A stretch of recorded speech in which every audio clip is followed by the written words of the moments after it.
Ainda no livro do profeta Jeremias, capítulo de número 29.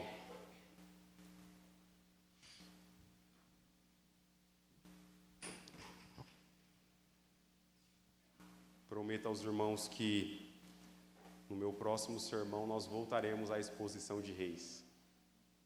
Mas hoje nós queremos especificamente refletir sobre o que Deus estava falando naquele povo e as implicações que isso tem para nós hoje. Jeremias capítulo 29, queridos, nós iremos ler do verso 1 ao verso de número 7.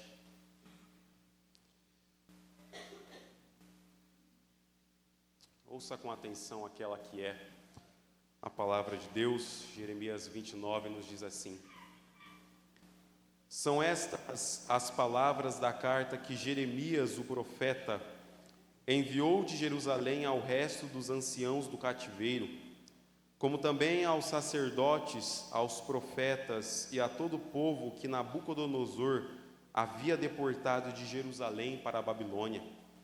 Depois que saíram de Jerusalém o rei Jeconias, a rainha-mãe, os oficiais, os príncipes de Judá e Jerusalém, e os carpinteiros e ferreiros. A carta foi mandada por intermédio de Elasa, filho de Safã, e de Gemarias, filho de Ilquias, os quais Zedequias, rei de Judá, tinha enviado à Babilônia, a Nabucodonosor, rei da Babilônia, e dizia: Assim diz o Senhor dos Exércitos, o Deus de Israel, a todos os exilados que eu deportei de Jerusalém para a Babilônia: edificai casas e habitai nelas, plantai pomares e comei o seu fruto, tomai esposas e gerai filhos e filhas, tomai esposas para vossos filhos e dai vossas filhas a maridos, para que tenham filhos e filhas. Multiplicai-vos aí e não vos diminuais. Procurai a paz da cidade, para onde vos desterrei, e orai por ela ao Senhor, porque na sua paz vós tereis paz. Vamos orar mais uma vez, irmãos. Senhor, nós te louvamos, Cristo, e estamos diante da sua palavra, Cristo. Se o teu Santo Espírito não trabalhar em nossos corações, Senhor, nada podemos fazer. Nada temos, ó Cristo, se o Senhor não abrir a nossa mente, o entendimento do nosso coração, e a isso clamamos nessa noite. Que o Senhor use de misericórdia, Cristo. Fale conosco por intermédio da sua palavra, que ela caia como semente em boa terra em nossos corações, Senhor. Que ela cresça e frutifique, dando frutos de arrependimento. É o que nós te pedimos, Cristo, para a honra e glória do teu nome. Amém. Meu irmão, você já assistiu o filme A Vida é Bela? A Vida é Bela. Lembro que, muito tempo atrás, eu e minha esposa assistimos esse filme. Se você não viu, infelizmente, você vai ter que ouvir spoiler dele neste momento. A Vida é Bela retrata a história durante a Segunda Guerra Mundial de um judeu chamado Guido. Guido era casado e tinha um filho chamado Josué. E quando a Segunda Guerra Mundial acontece, a Itália é invadida ali pelos nazistas, Guido e sua família são levados para um campo de concentração. E nesse campo de concentração, sua esposa vai para um lado do campo e ele fica com seu filho em um outro lado. E é interessante que o filme mostra que o Guido tem uma ideia: ele não vai deixar que seu filho descubra em nenhum momento o local onde eles estão. Ele vai fazer de tudo durante aquela estadia num campo de concentração para que seu filho pense que é tudo um jogo. Os soldados nazistas são parte do jogo, ele e seu filho são parte do jogo, aquelas pessoas com uniforme listrado e estrela de Davi no peito fazem parte do jogo, e no final, quem somar 1000 pontos ganha um tanque de guerra de verdade. E o filme mostra como que em cada sofrimento, cada fome, cada humilhação, cada ordem absurda que o Guido sofria, ele tentava transmitir aquilo para o filho como se fizesse parte do jogo. Faz parte do jogo ele ter que carregar um saco de pedra e de cimento. Faz parte do jogo ele ser pisado por um oficial nazista. Faz parte do jogo ele ser xingado. Mas no final do filme, meu irmão, é talvez o ápice, o momento mágico em que os oficiais nazistas já percebem que a guerra está acabando e eles irão perder. E tanto os soldados americanos quanto os soviéticos estão chegando no campo de concentração, e o que eles fazem é tentar eliminar o máximo de judeus possíveis. E ele pega então Guido e leva ele para um paredão. E o filme mostra que o Guido olha para o outro lado daquela parede e o seu filho está olhando para ele. E ele então começa a fazer caretas com o seu rosto e pede para que seu filho tampe os seus olhos, como se fosse o último ato. E ele diz para o seu filho gritando: esse é o chefão, se a gente vencer o jogo acaba. O Guido é fuzilado naquele paredão e o seu filho é resgatado junto com a sua mãe.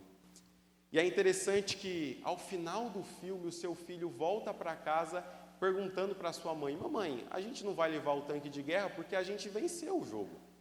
Durante toda aquela estadia, eles haviam passado mais de 2 anos naquele campo de concentração. O seu pai fez de tudo para que ele nunca percebesse o local onde eles estavam ou a situação que eles se encontravam. É difícil, queridos, nós olharmos para essa realidade e pensarmos em nós inseridos nela. Eu hoje, como pai, fico pensando o que eu faria se eu estivesse num local desse com Israel.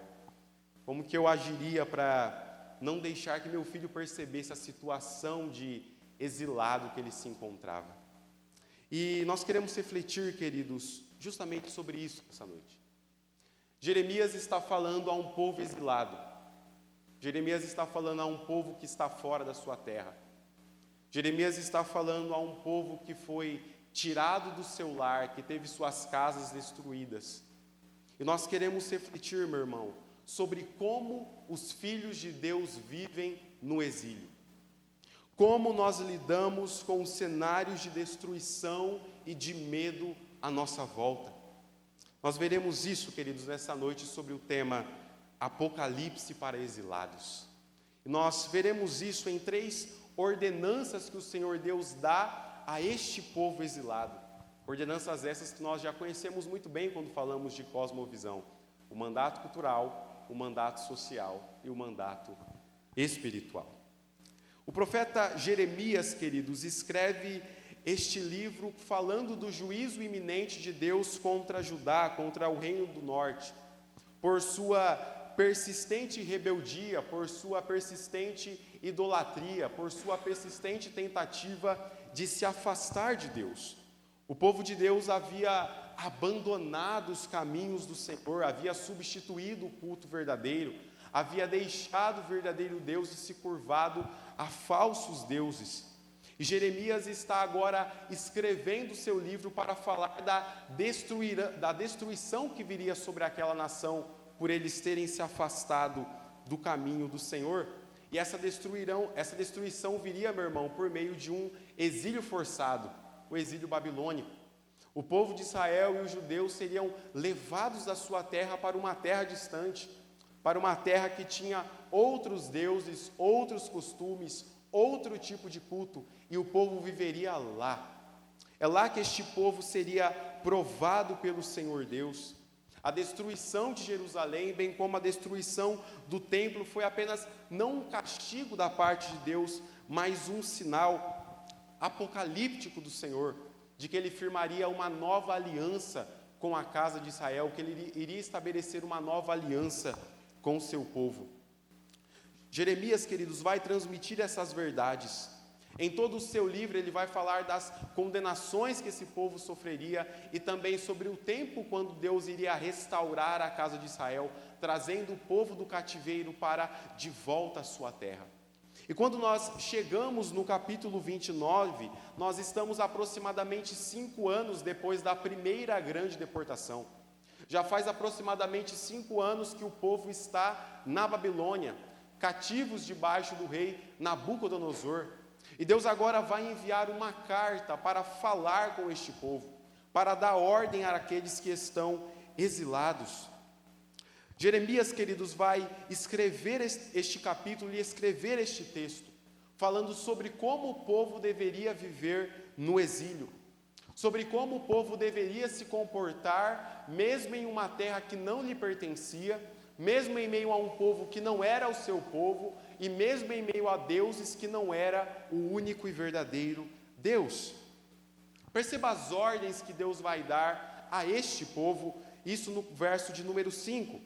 E a primeira ordem, queridos, é o mandato cultural. O Senhor vai dizer no verso 5: edificai casas e habitai nelas, plantai pomares e comei o seu fruto. O verso 5 mostra que Deus não apenas queria que este povo sobrevivesse ao exílio, Deus queria que este povo vivesse em meio ao exílio. A ordem do Senhor é para que este povo na Babilônia edificassem casas e habitassem nelas. A ordem é para que este povo plantasse pomares e comesse do fruto que este pomar iria dar.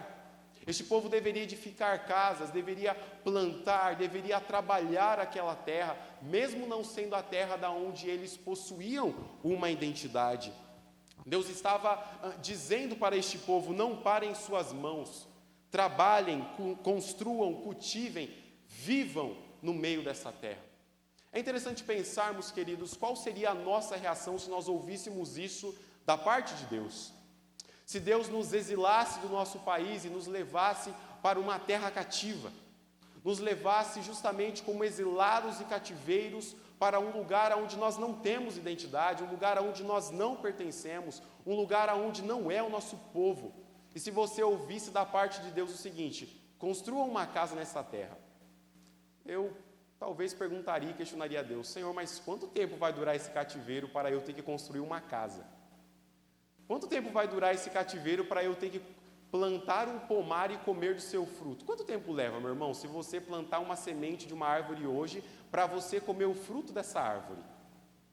A ordem de Deus é que este povo iria viver um bom tempo exilado. E vivendo um bom tempo exilado, eles deveriam cumprir o mandato cultural da parte de Deus. Deus os coloca em uma direção oposta do senso comum. Vocês não irão viver como refugiados, exilados dentro das suas casas, vendo o tempo passar. Vocês irão trabalhar, vocês irão cultivar, vocês irão fazer com que essa terra conheça o nome do Senhor por meio das suas obras. Por meio do cultivo dessa terra, vocês farão com que o meu nome seja conhecido. O chamado cultural, queridos, não iria anular o trabalho. Aquele povo vivendo no exílio não iria anular o chamado de Deus para a beleza, para a produção, para a dignidade da vida cotidiana que aquele povo deveria ter. É interessante que essa ordem nos recorda muito o que Deus disse em Gênesis, no capítulo 1, verso 28, quando o Senhor chama a humanidade e encarrega ela de cultivar aquela terra, de produzir e de fazer com que a humanidade cresça, de organizá-la. Mesmo em uma terra estrangeira, o povo de Deus era chamado a florescer ali na Babilônia. Isso nos relembra também, queridos, o que Deus faz com Neemias, que liderou a reconstrução dos muros de Jerusalém, mesmo em meio à oposição. Nos lembra também o que o próprio apóstolo Paulo vai dizer no Novo Testamento, exortando os cristãos a se manterem nas boas obras, para que o mundo veja em nós as boas obras de Cristo. Queridos, é interessante nós pensarmos o porquê Deus está dando essa ordem a este povo que está exilado, que está no meio do cativeiro babilônico. Deus poderia muito bem dizer para eles: olha, sentem e esperem os 70 anos do cativeiro passar até que vocês retornem para a sua terra. Esperem com que o tempo do cativeiro acabe, o tempo do exílio acabe. Mas a ordem de Cristo é para que aquele povo cultive aquela terra. A ordem de Cristo é para que aquele povo edifique casas, plante pomares e comam do fruto que eles irão cultivar. Irmãos, mesmo exilados, e sempre falamos que nós como cristãos somos exilados nessa terra. Nós não pertencemos a este mundo, nós fazemos parte de uma terra que é eterna, de um reino que é celeste. E a ordem de Cristo para nós neste mundo continua sendo a mesma ordem que Deus tem dado desde o Gênesis para o seu povo: cultivem a terra onde vocês estão. O mandato cultural de Deus não caiu por terra. E nós, queridos, com os nossos dons e com os talentos, cada um à sua maneira, temos a responsabilidade de cultivar e de produzir aquilo que vier à nossa mão, mesmo em meio ao exílio, mesmo em meio à situação de adversidade, mesmo fazendo parte, meu irmão, de uma terra, de um povo que em termos espirituais não se relacionam conosco. Nós fazemos parte da aliança de Deus, nós fazemos parte do reino eterno de Cristo, e nós andamos por este mundo como exilados, nós andamos por este mundo como alheios à realidade que nos cerca, e a ordem de Cristo para o seu povo é que nós produzimos aquilo que pode ser feito com as nossas mãos, a fim de que o mundo conheça Cristo por meio das nossas boas obras. Me recordo do que Lutero dizia certa vez, conversando com um sapateiro, que perguntou a ele como ele poderia glorificar a Deus, e Lutero lhe respondeu: faça o melhor sapato que você puder e venda por um preço justo, e assim você estará glorificando a Deus. E é interessante nós pensarmos, queridos, como esta realidade ordinária do povo, a realidade de plantar um simples pomar e comer do seu fruto, é a ordem de Deus para que este povo cultive essa terra e glorifique o seu nome. Às vezes, queridos, o nosso coração tem a ideia de que nós glorificaremos a Deus em termos extraordinários, em termos de fazer aquilo, meu irmão, que talvez a maioria não conseguiu fazer, e se eu conseguir fazer, aí Deus será glorificado. Nós temos a tendência, queridos, de olhar para o mandato cultural do Senhor em termos extravagantes, sendo que os termos ordinários da parte de Deus também o glorificam. Meu irmão, eu não sei qual é a sua profissão, mas eu sei que você tem a responsabilidade de, por meio dela, glorificar a Deus. Eu sei que você tem a responsabilidade, com o dom e o talento que Deus colocou em sua mão, cultivar essa terra onde você está, cultivar a boa relação com os seus vizinhos para que Deus seja glorificado, cultivar um bom testemunho entre a sua família para que os não alcançados sejam alcançados, cultivar uma boa relação contracultural neste mundo para que o mundo olhe para nós e veja Cristo. E essa realidade, queridos, é trazida ao povo de Israel em meio a um cativeiro babilônico, e é trazida a nós. Cristo nos chama a cultivar aonde nós estivermos. Nós não precisamos, meu irmão, das melhores ferramentas ou das melhores situações para cumprir o mandato cultural da parte de Deus para nós. Nós precisamos do desejo de ser fiéis à palavra do Senhor. Você acha que para o povo de Israel ouvir a ordem de construir uma casa era fácil em meio ao cativeiro babilônico? Quão ansioso você ficaria em construir uma casa, meu irmão, em meio a um cativeiro? Você é sequestrado e vai ficar 70 anos sequestrado do seu povo, e a ordem de Deus para você é: construa uma casa nesse cativeiro. Mas a grande tônica, queridos, do verso não é que nós fazemos aquilo que Deus nos ordenou de acordo com o bel prazer da nossa vontade ou de acordo com as melhores situações. Nós cumprimos a palavra de Cristo porque ela é a palavra de Cristo. Nós cumprimos a ordenança do Senhor à nossa vida porque nós cremos pela fé que o Senhor Deus está fazendo com que a história da redenção seja também a nossa história. Com que aquilo que nós fazemos, Cristo será glorificado. Mas perceba, meu irmão, que a ordem do Senhor é também não apenas um mandato cultural, mas um mandato social. E isso está no verso de número 6. Deus vai dizer: tomai esposas e gerai filhos e filhas. Tomai esposas para vossos filhos e dai vossas filhas a maridos, para que tenham filhos e filhas. Multiplicai-vos aí e não vos diminuais. Deus ordena ao seu povo, meu irmão, que mesmo vivendo em exílio, continue formando famílias e comunidades. Essa ordem revela, meu irmão, a tônica do mandato cultural. Esse povo deveria se multiplicar e não se isolar. Esse povo deveria casar e ter filhos e ter filhas, e dar suas filhas em casamentos, e dar seus filhos em casamento, e multiplicar aquela nação, mesmo em meio ao exílio, mesmo em meio ao cativeiro babilônico. Casar-se, ter filhos e transmitir os valores e a identidade do povo de Deus, era a expressão de fidelidade que aquele povo tinha à aliança com o Senhor. Lembre-se, meu irmão, que este povo também estava debaixo da aliança que Cristo fez. E a tônica da aliança, meu irmão, que nós sempre expressamos, e expressamos isso nos domingos passados com o batismo, é que a promessa de Deus não é só para nós, mas é também para os nossos filhos. E que Deus, desde o começo da humanidade, não trata individualmente apenas conosco, Ele trata com famílias.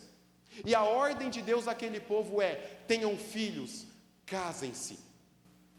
Quão animado você estaria, meu irmão, para ter um filho num campo de concentração nazista?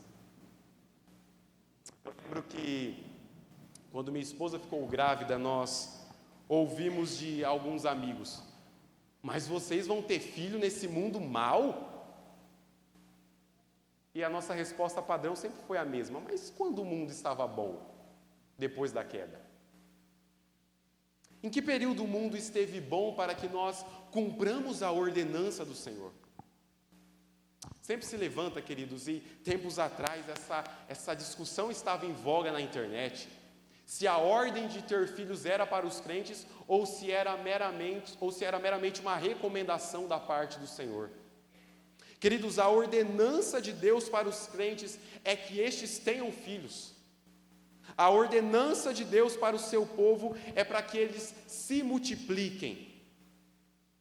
Leia o verso 6, meu irmão, com calma. Te parece uma mera recomendação ou te parece um imperativo da parte de Deus para este povo? A ordem de Cristo ali, meu irmão, é que o mandato social seja cumprido. Essa ordem nos lembra, irmãos, o que Deus faz lá em Gênesis, no capítulo 2 também, quando Ele institui o casamento e a família como pilares da sociedade. A vida familiar, meu irmão, é o espaço onde a fé é transmitida. É o espaço onde outros ouvirão da palavra do nosso Deus. Eu e minha esposa temos ensinado o catecismo para o Israel, e nós temos falado para ele: quem criou você? E ele, à sua maneira, responde: Eus, faltando apenas o D para falar Deus.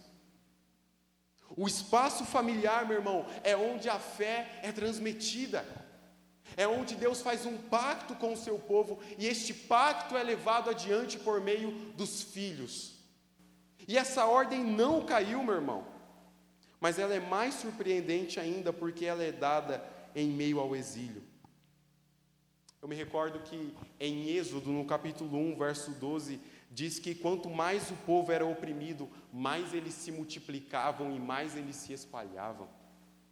Em Gênesis, no capítulo 41, José vai dizer, quando ele tem o seu filho: Deus me fez fecundo na terra da minha aflição. A ordem do Senhor, meu irmão, envolve famílias. E envolve a nossa responsabilidade de transmitir a identidade do povo da aliança para os nossos filhos e para a nossa família. E se você, meu irmão, é líder de um lar, esta responsabilidade recai primariamente sobre você. Se você é pai, se você é marido, você tem a responsabilidade de transmitir a sua fé para os seus filhos. Você tem a responsabilidade, meu irmão, de levar a sua família até Deus. Essa ordenança e essa responsabilidade é sua. A sua esposa foi colocada para te auxiliar nessa tarefa, mas Deus irá cobrar isso de você. Esse chamado é seu, não negligencie ele. A ordem do Senhor àquele povo no exílio, a ordem de Deus para aquele povo na Babilônia é: tenham filhos, casem-se, transmitam a identidade do povo da aliança para uma próxima geração. E é interessante nós pensarmos, queridos, que essa nossa responsabilidade, ela se denota que um dia nós passaremos o bastão do Evangelho para os próximos que virão depois de nós. Nós passaremos a tocha da responsabilidade de pregar do Evangelho para a próxima geração. E nós devemos confiar no Deus da aliança, meu irmão. Nós devemos confiar que o mesmo Deus que nos dará filhos, nos dará graça para criá-los nos seus caminhos. O mesmo Deus que ordena, multiplicai-vos e não vos diminuais, é o mesmo Deus que deu graça àquele povo no exílio, e é o mesmo Deus que dará graça a nós. Essa ordem não pode ser negligenciada, meu irmão, porque ela não é uma simples recomendação, ela é uma ordem da parte de Deus para o seu povo. Mas perceba ainda, meu irmão, que além do mandato cultural e do mandato social, há também o mandato espiritual de Deus para este povo. E isso está no verso de número 7. Procurai a paz da cidade para onde vos desterrei, e orai por ela ao Senhor, porque na sua paz vós tereis paz. Em meio ao exílio, meu irmão, se já não bastasse Deus mandar aquele povo construir casas, se já não parecesse muito Deus mandar aquele povo ter filhos em meio ao exílio, Deus ainda diz para aquele povo orar por aquela terra. Qual é a vontade de um judeu orar pela Alemanha nazista, meu irmão, lá em 1940? Deus dá a ordem àquele povo: orem por esta terra, orem por essa nação, porque na paz deste povo, vocês também possuirão paz. A Babilônia, meu irmão, era símbolo da opressão, da idolatria e do juízo divino, e ainda assim, Deus manda que aquele povo orasse por aquela terra. Deus manda com que aquele povo clamasse por aqueles governantes. Você ora pelos governantes que você não gosta, meu irmão? E não é oração de maldição, não, viu? Você ora por essa nação, querido. Você ora para que Deus dê sabedoria para aqueles que têm o poder na mão. Essa responsabilidade é nossa. Deus conclama ao seu povo, como fizemos nessa noite, a interceder por aqueles que possuem o poder e possuem a autoridade. E descansa o teu coração saber, meu irmão, que não existe autoridade que não foi constituída por Cristo. Até aquela que você não gosta. Descansa o teu coração saber, meu irmão, que a ordenança de Cristo para nós é: procurai a paz da cidade e orai por essa paz, porque na paz dela vós também terão paz. Essa ordenança é para nós, queridos. O mandato espiritual é para a vida dos crentes. A oração se torna o altar do povo naquele momento. A intercessão, o sacrifício vivo. Deus não estava ausente naquela terra. Deus não estava ausente na Babilônia, Ele continuava a ouvir o seu povo clamando. Em Mateus capítulo 5, verso 44, Jesus vai dizer: orai pelos que vos perseguem. O mandato espiritual, queridos, não é apenas manter-se em pé na nossa fé, mas é colocar-se de joelhos por até aqueles que nos perseguem. É colocar-se de joelhos por aqueles que nós tratamos como inimigos. É colocar-se de joelhos, meu irmão, por aqueles que estarão em último lugar na nossa lista de oração. A ordem do Senhor para aquele povo é que eles orassem por aquela terra. A vida espiritual e a vida prática, queridos, estavam intimamente ligadas.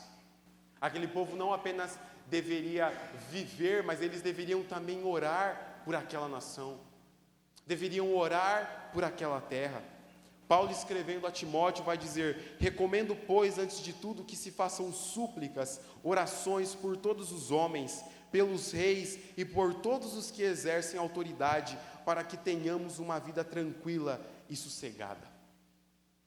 A oração pelo bem-estar, meu irmão, da nossa nação, a oração para que Deus dê sabedoria para aqueles que nos governam, queridos, não está restrita àquele ou outro tempo, é trazida a nós. Essa não é uma ordem, meu irmão, para o povo do passado, ou para aqueles que estão recebendo a carta de Paulo no Novo Testamento. Essa ordem é para mim e para você. Nós precisamos, queridos, olhar para os mandatos que Deus está trazendo ao seu povo e pensar se estamos cumprindo eles com integridade. Pensarmos se nós estamos cultivando essa terra a qual nós estamos e fazendo isso para a glória de Deus. Pensarmos se a nossa família tem sido um farol e um reflexo da santidade e da maravilha de Deus. E pensar, meu irmão, se nós temos orado e intercedido por aqueles que exercem autoridade sobre a nossa vida conforme as Escrituras ordenam. Porque esses mandatos não caíram, eles continuam em vigor e é nossa responsabilidade cumprirmos com as ordenanças de Deus. Não porque nós entendemos o porquê Deus nos manda fazer isso, mas porque nós queremos ser fiéis às suas ordenanças. Nós queremos ser fiéis às suas palavras. Você acha que esse povo aqui na Babilônia gostaria de ouvir essas ordenanças da parte de Deus? O Senhor nos manda para cá, e o texto diz que foi Deus quem deportou o povo de Israel para a Babilônia. O Senhor nos manda para a Babilônia, e o Senhor ainda quer que a gente ore por essa terra. O Senhor ainda quer que a gente ore por aqueles que nos fez cativos. O Senhor quer que a gente ore por aqueles que destruíram o nosso templo lá em Jerusalém. O Senhor quer que a gente interceda pela vida do Nabucodonosor? Esses talvez são os questionamentos que a gente faz. O Senhor quer que eu ore por esse político safado? O Senhor quer que eu ore por esse governo? Essa é nossa responsabilidade, meu irmão. E Deus não está te chamando a entender o porquê Ele está dando essas ordens. Deus está te chamando a ser fiel às ordenanças dEle. Deus está te chamando, meu irmão, a olhar pela fé e ver que nesse mundo que parece não ter jeito aos nossos olhos, a história da redenção está sendo escrita. E nós não temos o controle sobre ela. Mas veja, meu irmão, que nós poderíamos passar toda a noite falando sobre o mandato cultural, social e espiritual que Deus traz a este povo. Mas eu quero refletir com você, meu irmão, uma outra tônica. Algo que talvez afete a vida de todos nós, mais ou menos. Queria te levar a pensar, meu irmão, quantas áreas de destruição você vê à sua volta? Quantas realidades de parece que o mundo vai acabar amanhã você vê semana após semana? E a realidade, queridos, é que nós por vezes damos uma importância demasiada e elevada para aquilo que não deveria ter tanta importância do nosso coração. A realidade é que por vezes nós nos importamos demais com possíveis apocalipses que surgem aqui e surgem acolá. Pense, meu irmão, há 2 meses atrás nós estávamos falando da guerra de Israel e do Irã. Essa semana a gente só fala da taxação do Trump. E semana que vem, o que será que vai acontecer? E na próxima semana? E no outro mês? E no próximo ano? Você percebe, meu irmão, como a nossa vida é de apocalipse a apocalipse? De caos a caos? Parece que cada semana e cada mês nós elegemos um novo medo para dominar o nosso coração por aquilo que é exterior a nós, por aquilo que nós não temos controle nenhum. Nós vivemos, meu irmão, neste mundo como exilados, e a pergunta é, como nós vivemos neste mundo exilados? Veja, queridos, eu não estou dizendo que em alguma medida você não deveria se importar. Você deve se importar pelas mortes que acontecem à nossa volta, e isso ocorre porque nós somos humanos. Há um famoso poema de John Donne, em que ele vai falar sobre por quem os sinos dobram. Um poema muito conhecido, e ele diz: nenhum homem é uma ilha completa em si mesmo. Todo homem é um pedaço do continente, uma parte do todo. Se um torrão de terra for levado pelo mar, a Europa será menor. Assim como se um promontório fosse, ou a casa de um amigo teu, ou a tua própria. A morte de qualquer homem me diminui, porque sou parte da humanidade. E por isso nunca mande saber por quem os sinos dobram, eles dobram por ti.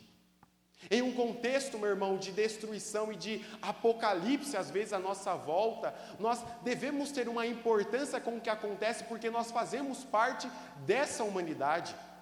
Nós fazemos parte do povo que Deus tem feito a sua imagem e semelhança ao longo dos anos. Mas parece, meu irmão, que em um contexto de redes sociais e conexões globais, nós somos tocados por maus que ainda são meras possibilidades. Nós somos tocados por apocalipses que ainda nem existem. Quer ver só um exemplo? Nos últimos 10 anos, quantas vezes você ouviu que a Terceira Guerra Mundial estava para começar? E quantas de fato começaram? E esse medo invade o nosso coração, e nós somos tocados, meu irmão, por um mal que ainda não se materializou, por um mal que ainda não existe, que ele é só um pensamento abstrato. E a mídia, queridos, com os seus agentes do caos, nos vendem apocalipse atrás de apocalipse, semana após semana. É claro que você já ouviu que o Brasil vai quebrar com a taxação do Trump, é óbvio que você já ouviu isso. E o nosso coração se derrete e se enladeia por esse medo. Como vive o povo de Deus exilado nesse mundo? Nós vivemos, queridos, apocalipses irreais o tempo todo. E esses apocalipses irreais fazem com que o povo de Deus, que não deveria viver assim, viva com medo.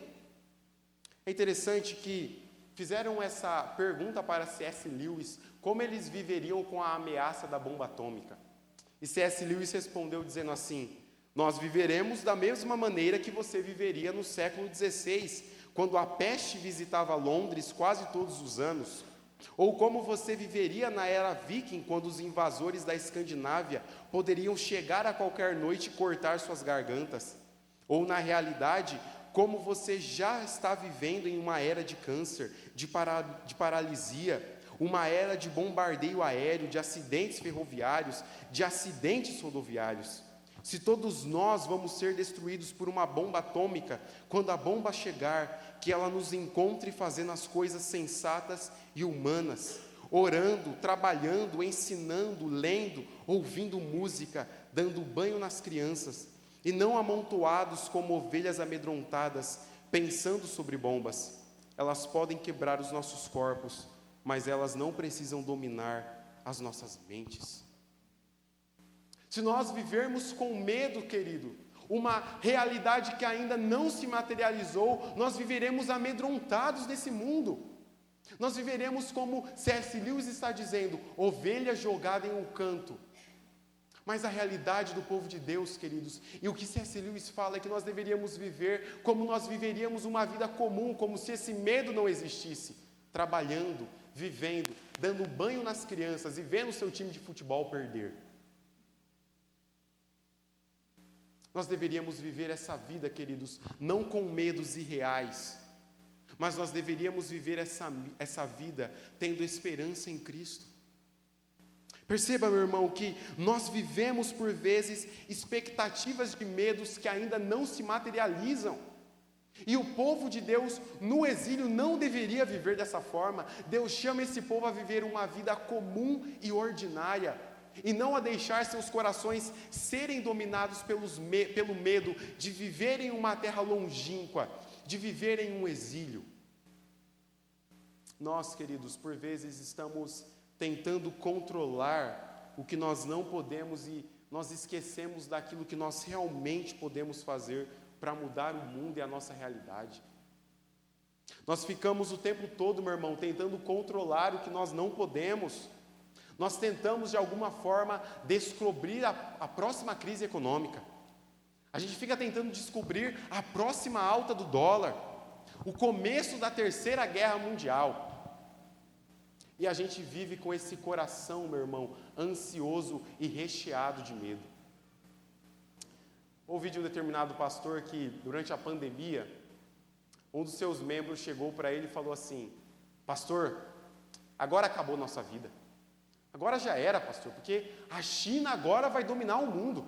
Eles venderam commodities, olha a economia, o vírus, e agora acabou, pastor, a gente precisa fazer alguma coisa. E o pastor olhou para ele e falou: é verdade, meu irmão, a gente precisa fazer alguma coisa. O que é que a gente pode fazer? E aquele membro olhou para ele e falou: como assim, pastor? E ele disse: eu concordo com você, a gente precisa fazer alguma coisa. Fala para mim, a China vai dominar o mundo, o que é que a gente pode fazer? Eu e você, fala aí, vamos fazer agora. E a gente vive da mesma forma, meu irmão. A gente vive tentando controlar aquilo que nós não podemos, se esquecendo das pequenas mudanças reais que estão à nossa volta para serem realizadas.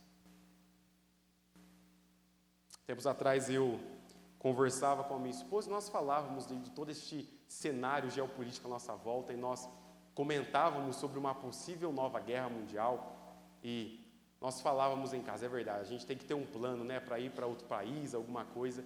E no final eu olhei para ela, ela olhou para mim e falou, mas se tiver uma guerra mundial, a gente vai para onde? Se o mundo está em guerra, para onde você pode ir? A gente vive desse jeito, meu irmão. A gente vive tentando controlar aquilo que a gente não pode controlar. Franz Kafka, um famoso escritor do livro O Processo, que viveu durante a Primeira Guerra Mundial, ele escrevia diários todos os dias. E em 1914 ele escreveu em seu diário o seguinte: a Alemanha declarou guerra à Rússia, à tarde eu fui nadar. Quantos de nós, meu irmão, continuaríamos vivendo a nossa vida comum, mesmo diante de medos e de ameaças que nos cercam? Quantos de nós, meu irmão, continuaríamos a viver a nossa vida ordinária e comum para a glória de Deus, mesmo exilados como este povo na Babilônia? Quantos de nós iríamos à natação, igual Franz Kafka, se alguém declarasse guerra ao Brasil pela manhã? Nós precisamos, meu irmão, se importar com aquilo que de fato pode trazer mudança. O modo, meu irmão, como você trata e ama a sua esposa, o modo como você educa seus filhos, tem mais importância na sua vida do que aquilo que é decidido em Brasília. O modo, meu irmão, como você faz o culto doméstico toda semana em sua casa e o modo como você discipula o coração dos seus filhos impacta mais na vida deles do que aquilo que é decidido lá no Ministério da Educação. E se seu coração neste momento pensa o seguinte: não, Samuel, não é possível que isso aconteça, é porque seu coração tem vivido com medo. O modo como você trata o motoqueiro, meu irmão, que te fecha no cruzamento, tem mais impacto sobre você e sua família do que aquilo que é decidido lá na ONU. Só que a gente não vive assim. A gente vive como se as nossas realidades tivessem pouco impacto na nossa vida. E aquilo que nós não podemos controlar dita os ritmos e fluxos do nosso coração. A gente vive, meu irmão, como se a lei aprovada em Brasília tivesse mais impacto na nossa mente e no nosso coração do que o nosso devocional diário. Não é assim que o povo de Deus vive exilado, meu irmão. O povo de Deus não vive exilado tentando controlar aquilo que Deus não colocou nas nossas mãos para controlar. O povo de Deus vive exilado, vivendo e confiando na esperança que provém de Cristo. E se você não vive assim, meu irmão, é porque o seu coração é um coração medroso. Se eu não vivo assim, é porque o meu coração foi sequestrado pelo medo à nossa volta. E o povo de Deus jamais deveria ser conhecido como aqueles que estão alardeados com a manchete do jornal de amanhã.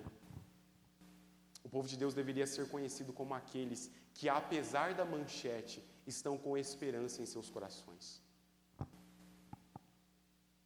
Mas é interessante nós pensarmos, meu irmão, que isso não traz só um cansaço físico e mental, isso traz um cansaço espiritual se vivemos com esse medo. Se nós ficarmos ansiosos, queridos, por males irreais, a nossa vida começa aos poucos perder o sentido de existência. O cristão não enlouquece nesse mundo, meu irmão, porque nós não somos desse mundo. Uma neurose apocalíptica, de certa forma, queridos, de viver uma urgência em cada aspecto do que está fora do nosso controle, não revela apenas um coração covarde e medroso, revela um coração incrédulo. Revela um coração incrédulo, meu irmão. E é interessante porque nós, como reformados e calvinistas, falamos o tempo todo que Deus é soberano. Nós falamos o tempo todo que o Senhor é o Senhor da história. Nós falamos o tempo todo que nada foge ao controle soberano de Deus, mas a gente vive a nossa vida como se aqueles que estão em Brasília tivessem mais poder sobre a nossa vida do que Deus. A gente vive a nossa vida sob como um medo, meu irmão, como se Deus não tivesse domínio sobre ele. A gente vive a nossa vida como se a taxação do Trump não estivesse nos planos de Deus. Já reparou? Não, Jesus foi pego de surpresa. Ele não sabia que isso ia acontecer. A gente vive a nossa vida desse jeito, meu irmão. E a gente fala da soberania de Deus. E a gente grita aos quatro cantos que Deus é soberano. Mas a gente vive um coração medroso e ansioso, revelando que a gente não confia tanto que Deus é soberano assim. Sempre importante lembrar, meu irmão, que a ortodoxia deve estar ligada com a nossa ortopraxia. Aquilo que nós falamos deve revelar aquilo que nós cremos, aquilo que nós vivemos. E se nós apenas falamos que Deus é soberano, mas não vivemos isso no nosso dia a dia, queridos, de nada adianta. Se você acha, meu irmão, que o mundo à nossa volta tem mais autoridade sobre a nossa história do que Deus, você ainda não entendeu como o Senhor tem escrito a história da redenção para o seu povo. Você ainda não entendeu como Deus, desde Gênesis, meu irmão, não perdeu o fio da história e a corda continua nas suas mãos. Mas a gente não vive assim. A gente vive como se Deus estivesse sendo pego de surpresa semana após semana. E como se a nossa vida fosse acabar com os pequenos apocalipses que surgem semanalmente na nossa nação ou no mundo. Veja, meu irmão, o fluxo histórico da redenção não depende de nós. O fluxo de como Deus tem escrito a história do seu povo não depende de mim e não depende de você. O que você precisa entender é que você faz parte da história da redenção, meu irmão. E a minha pergunta para você é: em qual momento da história Deus desamparou o seu povo? Em qual momento da história Deus deixou a sua igreja jogada ao léu? Em qual momento, desde Gênesis, meu irmão, o povo do Senhor ficou cativo, sem esperança? Em qual momento da história da redenção o povo de Deus não foi guardado pelo Senhor e Deus não proveu escapatória para as nossas vidas? Nós precisamos, meus irmãos, parar de olhar para os medos irreais que nos cercam. Precisamos dar mais importância para as mudanças que verdadeiramente têm impacto significativo na nossa vida, que estão sob o nosso controle. O título desse sermão, meu irmão, é Apocalipse para Exilados, e eu comecei ele perguntando como vive o povo de Deus. E existe sim, meu irmão, um apocalipse para exilados. Porque Apocalipse, como nós vimos na EBD tempos atrás, não é sinal de destruição para os crentes, é sinal de esperança. O Apocalipse não é a revelação da destruição para o povo de Deus, é a revelação, meu irmão, da esperança para o povo de Deus. Faleceu recentemente John MacArthur. E John MacArthur tinha uma frase que ele dizia: a morte para os cristãos nada mais é do que a porta de entrada para o reino celeste. Nós precisamos viver desse jeito. Nós vivemos, meu irmão, e deveríamos viver como o povo exilado aqui em Jeremias 29. Construindo casas, plantando, colhendo, casando, tendo filhos e orando pela paz. E se um dia a bomba atômica nos encontrar, meu irmão, que ela nos encontre vivendo. Se dia o mal bater à sua porta, que o mal te encontre glorificando a Deus por meio dos mandatos culturais, social e espiritual. Que o mal te encontre, meu irmão, brincando com os teus filhos. Que o mal te encontre amando a sua família. Que o mal te encontre, meu irmão, aproveitando a vida que Deus te deu. Que o mal te encontre vivendo. O povo de Deus não vive, meu irmão, exilado com medo. O povo de Deus vive o exílio vivendo. O povo de Deus vive o exílio confiando na esperança de redenção. Se você ler depois a sequência do capítulo 29, o profeta Jeremias vai dizer da promessa de Deus de restauração, que após 70 anos aquele povo iria retornar para a sua terra e retornar para o seu lar, mas até que isso acontecesse, eles deveriam viver naquela terra cultivando. Eles deveriam viver naquela terra casando e tendo filhos. Eles deveriam viver naquela terra orando pela paz dela. É assim que o povo de Deus vive exilado nesse mundo. Não perca isso de vista no seu coração, meu irmão, quando a próxima notícia má surgir semana que vem. Não perca isso de vista do seu coração quando o mal bater a sua porta. E como disse C.S. Lewis, se a bomba atômica nos achar, meu irmão, ela nos encontre fazendo as coisas mais comuns da vida. Tudo isso para a glória de Deus. Se você não viver assim, meu irmão, você vai enlouquecer nesse mundo mal. E motivos para enlouquecer nesse mundo mal não faltam e não faltarão.